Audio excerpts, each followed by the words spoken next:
Hello and a warm welcome to Personal Finance. I'm Kukuletu Cele. Now today in studio I'm joined by the founder and chief executive of Retire Rich and Happy, Lawrence Obohoza, who joins us today to decipher some of the themes regarding retirement and also encourage us to actually retire rich and happy. Lawrence, thank you so much for your time today and thanks for joining us. Thanks for having me, Gugu. Clearly retirement, everybody wants to retire rich and happy, but unfortunately looking at the current statistics in South Africa, very few South Africans are on their way to successfully achieving that particular goal. Where are we going wrong? The problem, Gugu, is for the last 15 years I've been working on ways and alternative strategies to help people retire rich and happy. The biggest problem is that the actual cause, the actual cause of the problem is not being addressed. We're addressing the symptoms and we're not addressing the cause. And the cause is that if you do the maths, people just don't have enough money to save to retire rich and happy. How do we justify that? Because we say that the average number that you should use to retire is what, 15% of your annual income. Is it possible? Because we often get told, live according to your means, don't buy that fancy German sedan when you should actually be buying, a two-wheeler perhaps to get around. Yes, all of that is true and it's good advice. We're not telling people don't save. We're saying you have to save, but you must understand that savings isn't the solution. Savings is a part of the solution. How I teach people is I say, if you want to build a brick wall, savings is a few of the bricks that you use to build the wall. It's not the wall. The problem is that we've been taught since we were this high that savings is the wall. So we build this wall through our lives, and then at the end of the day, at age 65, we get there and our wall is only half built because we've only used savings bricks. We haven't used any of the other kind of bricks that's out there. If you look at the statistics, for every R1,000,000 you have saved up, if you want to retire today, for every R1,000,000 that you've saved up, if you're a single person buying a single life annuity, you'll only get R4,500 a month, increasing with inflation for the rest of your life. That's 4,500 per million. If you are married and you and your wife need to make provision, you'll get 3,500 Rand per million. Now, if you are 45 years old and you have 20 years to retirement, if you have to save up the equivalent value of $1,000,000 in 20 years, and we work on an inflation rate of about 6.5%. Which is quite high though. Yeah. We would have to work on getting saved up 3.65 million by the time you are 65 years old. 3.65 million. Now, if you want to save that up in 20 years, you'd have to put away 2,500 Rand a month, growing with 10% every year. Your premium will have to increase by 10% every year, and you will have to get an inflation plus 3% return constantly over the 20 years to get to that amount. Now, we need to look at what does the traditional retirement savings plans actually give you. Do they give you inflation plus 3%? And if you look at your reduction in yield on the normal retirement annuities, retirement products out there, your reduction in yield is usually between about... What is reduction in yield? Okay, reduction in yield is the effect of the costs and the fees built into the product, what that effect is on your return on investment. Okay. And that is usually between about 4 and 5%. What that means is if you want to get, let's again look at inflation at 6.5% plus 3%, that gives us 9.5%.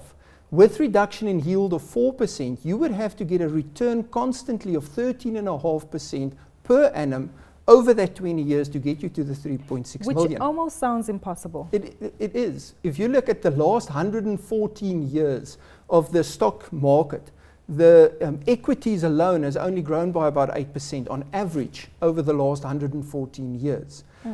The only one that has outperformed that over the last 10 years, giving you 13-14%, is property, funnily enough. But with the new retirement laws, you are not allowed to put more than 25% of your retirement money into property. So I understand where the government is coming from, forcing people not to save in very high risk investments. But they're also limiting people with a lot of time left to invest in higher risk investments to get you that kind of returns. So the fact is, I made an example. If you are 45 years old, you and your wife, you earn 40,000 Rand a month, and you want to retire on about 75% of your income. That's 30,000 Rand a month. To do that by 65, taking again a 6.5% inflation, you would have to save up 31 million Rand by the time you reach 65.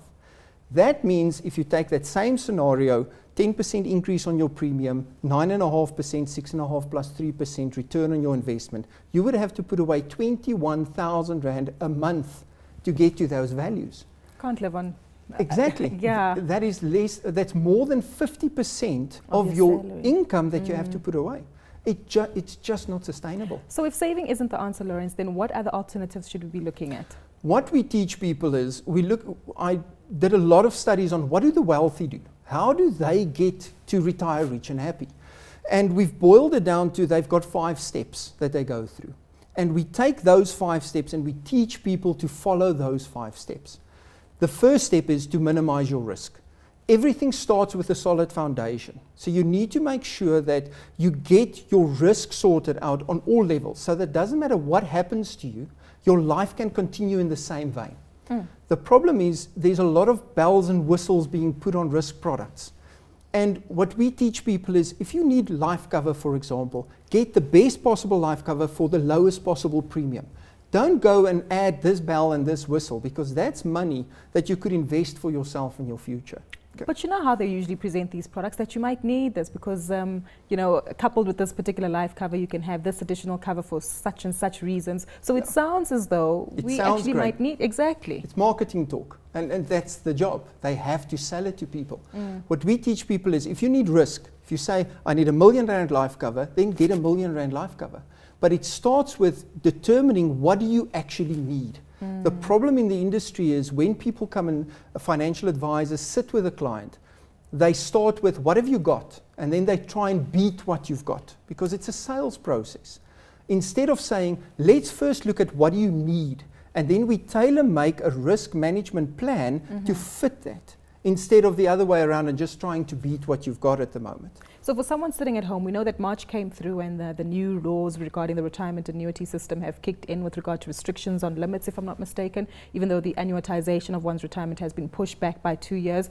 What do we need to do? And perhaps if you can give us a scenario plan for someone who's 30 versus someone who's 50, because their investment outlooks and views on retirement would be quite different, right? It's very much the same sort of plan. So like I said, the first step is minimize your risk. The second step is start investing in yourself.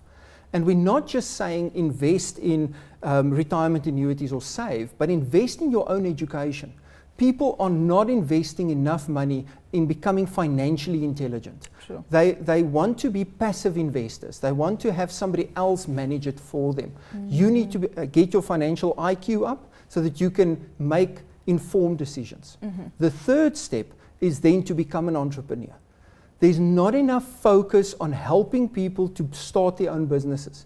And we're not saying go and quit your job and start a business. We're saying find a transformative business that you can do part-time that will generate extra income. Because what if I don't have the time or I don't have the skills? Because maybe I'm great at doing hair, but opening up a beauty salon isn't exactly ideal. I'm great at baking, but not ideal. What we do is we take people and we coach them, firstly to be better at time management. We all think we're busy. We all go and say, oh, I'm so busy. But if we really go and boil down what we do on a day-to-day basis, there's a lot of time that we waste watching TV, etc., etc. And it all comes down to the why. If your why is strong enough, you will go and find the time to do it. If your why is not strong enough, you will find the time to sit in front of the TV and watch TV. That's just how it is. Finding the right business, we help with as well. We sit and we say, what is your skills? What can you do, and how can we monetize that? Because we need to fit that in, and that's why we talk about a transformative business instead of a transactional business. Most people that start part-time businesses start transactional businesses. They become a hairdresser, so they have to do the work. Then suddenly, what they do and what they earn is inextricably linked, and they do it for a couple of months, and then the time just becomes too difficult, and then they fall by the wayside. We teach people how to start transformative businesses, which uses leverage, where you can use the efforts of other people to generate income for yourself. So that's the third step. But then we teach people not to take that money, because that transformational business's income is not your lifestyle income. You must immediately see it as your freedom income. So we then open what we call a free bucks account for the client. They then put the money into that $3 account, and that money we use to invest in income generating assets, which is the fourth step. So you need to then have money that you've generated through a transformational business that you put into income generating assets. And we help people how to do that. Property is a very good way of doing that. And then the fifth step is we teach people to pay it forward. Once you've been taught and once you know how to go through these steps, teach other people. Because we're telling people not to retire rich, we're saying retire rich and happy. And how you become happy is by making a difference in somebody else's life, making a contribution to making somebody else better. And why we believe in this is that this country needs more entrepreneurs. Job creation, the economy, all of this will be helped when we create a culture of entrepreneurs, not a culture of employees. Exactly.